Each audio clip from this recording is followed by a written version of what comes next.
Welcome to another video guys. आज मैं एक और स्टोरी को ट्रांसलेट करने जा रहा हूं और हमेशा की तरह मैं इसे हिंदी में ट्रांसलेट करूंगा।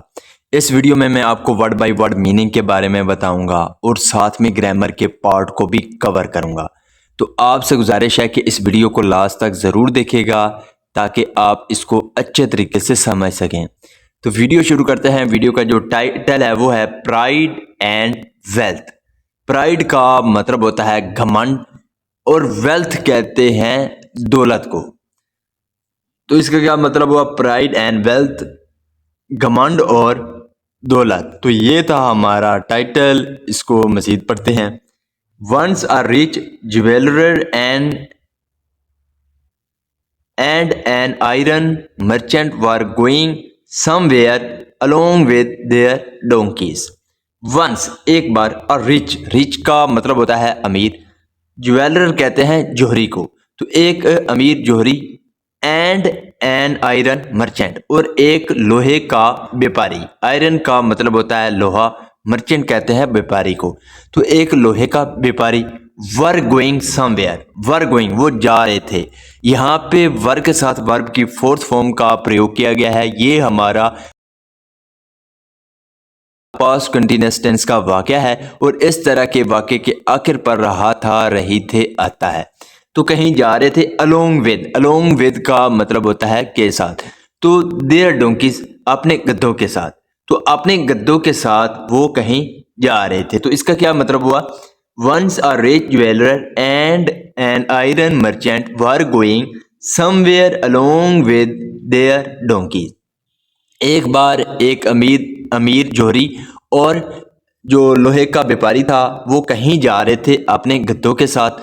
The jeweller donkey had a silk cloth on his back. तो यहाँ पे ज्वेलर के बाद अपॉस्ट्रोफी एस का प्रयोग किया गया है। इसका मतलब होता है का के की। तो जो जोहरी था उसका जो गद्दा था, डोंकी कहते हैं गद्दे को, गद्दा था, had a silk cloth on his back. Back का मतलब होता है पीठ। तो उसकी पीठ पर क्या था? Silk cloth. सिल्क का मतलब होता है रेशमी, क्लॉथ कहते हैं कपड़े को। तो रेशम का कपड़ा था उसकी पीठ पर। यहाँ पे हैड जो है ये पास्ट का पॉजेसिव वाक्य है। जब हम ये शो करते हैं कि किसी के पास कुछ था तो हम हैड का प्रयोग करते हैं। तो इसका क्या मतलब है? The jewellers donkey had a silk cloth on his back. जो वो सुनार था या जोरी था उसके गद्दे की पीठ पर रेशम का कपड़ा था। And was carrying gold coins and precious gems into the large sacks whereas the iron merchant's donkey was carrying very simple. And was carrying, और जो ज्वेलर यानी कि जोरी का जो गद्दा था वॉज कैरिंग वो ढो रहा था। यहाँ पे वॉज के साथ वर्ब की फोर्थ फॉर्म है। ये हमारा पास्ट कंटिन्यूअस टेंस का वाक्य है और इस तरह के वाक्य के आखिर पर रहा था, रही थे आता है। तो वो ले जा रहा था गोल्ड क्वींस सोने के सिक्के, एंड प्रीशियस जेम्स और जो कीमती रत्न थे वो ले जा रहा था, इन टू लार्ज सैक्स। सैक्स कहते हैं थैलों को। तो दो बड़े थैलों में। तो इसका क्या मतलब हुआ कि जो ज्वेलर का गद्दा था उसकी पीठ पर रेशम का कपड़ा था और वो दो थैलों में जो है सोने के सिक्के और कीमती जो रत्न थे वो ले जा रहा था। वेयर एज, और जहाँ द आयरन मर्चेंट्स जो वो लोहे का व्यापारी था उसका जो गद्दा था वॉज वेरी सिंपल, वो बहुत साधारण था। सिंपल का मतलब होता है साधारण।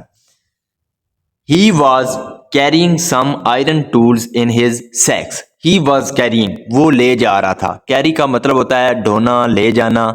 तो यहाँ पे वॉज के साथ वर्ब की फोर्थ फॉर्म है कैरिंग। ये भी हमारा जो है पास्ट कंटिन्यूअस टेंस का वाक्य है। तो वो ले जा रहा था सम आयरन टूल्स, यानी कि कुछ जो लोहे के टूल्स थे यानी कि सामान था वो ले जा रहा था इन हिज सैक्स अपनी थैलों में। The jewellers donkey was full of pride because he was carrying precious goods. The jewellers donkey जो वो जोहरी था यानी कि सुनार था उसका जो गद्दा था वॉज फुल ऑफ प्राइड। तो वो घमंड से भरा हुआ था।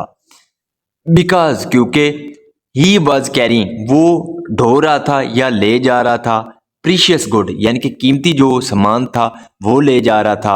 द मर्चेंट्स डोंकी वॉज काम, तो जो मर्चेंट यानी कि व्यापारी का जो खोता था, मर्चेंट के बाद अपोस्ट्रोफी एस है, इसका मतलब होता है का, के, की।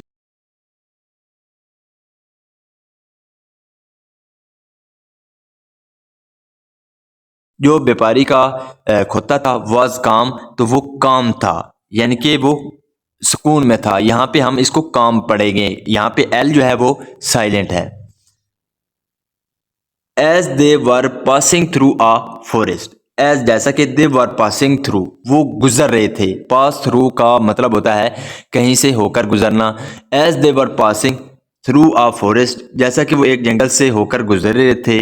अ gang of dacoit stopped them, a gang of dacoit, dacoit का मतलब होता है डाकू, तो डाकुओं का एक समूह स्टॉप्ड देम उनको रोका। स्टॉप का मतलब होता है किसी को रोकना, तो डाकुओं के एक गैंग ने उनको रोका। The jeweller and the iron merchant ran away living behind there donkey's. The jeweller and the iron merchant, और जो जोरी और लोहे के व्यापारी थे, रैन अवे वो भाग गए। रन अवे का मतलब होता है भाग जाना, तो यहाँ पे जो है सेकंड फॉर्म का प्रयोग किया गया है, रैन अवे तो वो भाग गए, लीविंग छोड़ते हुए, बिहाइंड देयर डोंकीज अपने जो गद्दे थे उनको पीछे छोड़ते हुए वो भाग गए। The dacoits looked for the goods, look for का मतलब होता है तलाशी लेना, तो जो डकेट्स थे, डाकू थे, लुक फॉर द गुड्स उन्होंने सामान की तलाशी ली। As they found nothing valuable with the iron merchant's donkey they let him go.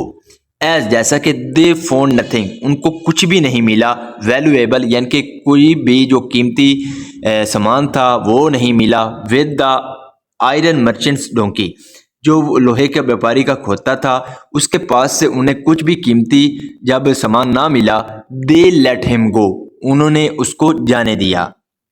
Then फिर they tried to take the precious goods from the proud donkey, they tried उन्होंने कोशिश की।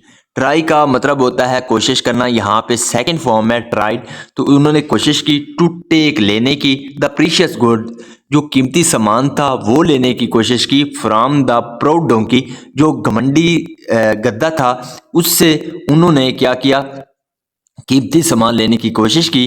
They beat him up, beat का मतलब होता है पीटना, तो उन्होंने उसको पीटा। विन ही रेजिस्टेड जब उसने अनुरोध किया, रेजिस्ट का मतलब होता है विरोध करना या अनुरोध करना, तो उन्होंने उसको पीटा जब उसने अनुरोध किया।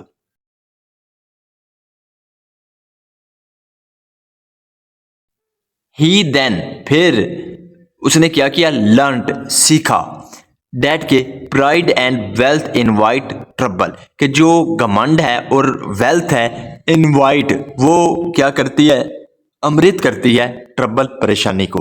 So this is the video guys, अगर आपको ये वीडियो अच्छी लगी हो तो इस वीडियो को लाइक कर दें, चैनल को सब्सक्राइब कर दें ताकि इसी तरह की आने वाली वीडियो आप तक पहुंचती रहे।